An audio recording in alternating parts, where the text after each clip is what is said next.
کہا بیٹا میں خواب میں دیکھا ایک ٹوٹی ٹانگ والی بلی دعا کر رہی تھی، اللہ نے مجھے صحت دے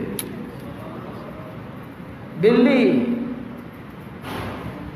ایک شخص نے چیک اپ کروایا، کہتا ہے کینسر آخری حد میں چلا گیا، ڈاکٹرز نے کہا یورپ کا سفر کیا، ڈاکٹر نے کہا اب یہاں سے بات کر لو، واپس نہ جاؤ، شاید تم واپس جا ہی نہ سکو۔ کہتے نہیں، میں نے ایک مرتبہ ضرور جانا بچوں کے پاس۔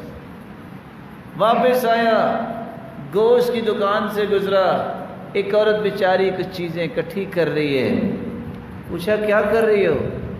کہا بیٹا سال میں اپنے بچوں کو ایک مرتبہ ہی میں گوشت کھلاتی ہوں، سال نہیں مل سکا، میں گوشت کے ٹکڑے اور چربی اکٹھی کر رہی ہوں، چلو کچھ تو بن جائے۔ جا کے دکاندار سے کہتا ہے جب یہ عورت آ جائے آئندہ سے گوشت اس کو دے دینا کرنا، پیسے مجھ سے لے لینا، آج بھی دے دو۔ کہتا ہے آج تو ایک پاؤ ہے، کہا یہ بھی دے دو۔ یہاں سے مل ملا کے وسیلے کر کے واپس پہنچا، چیک اپ کیا، کہتے ہیں آپ وہی ہیں جو پہلے آئے تھے؟ کہتا ہے وہی ہیں۔ کہتے ہیں کسی ہاسپٹل میں داخل رہے ہیں؟ کہتا ہے نہیں۔ کہتا ہے کوئی دوائی کھائی ہے؟ کہتا ہے نہیں۔ کسی طبیب کے پاس گئے ہیں؟ کہتا ہے نہیں۔ کہتے ہیں آپ کو تو کینسر ہے ہی نہیں، آپ جھوٹ بول رہے ہیں، آپ صحیح صحیح بتائیں کہاں سے دوائی لی ہے؟ کہا دوائی نہیں لی میں نے، ایک پاؤ گوشت دیا، اللہ نے میری بیماری دور کر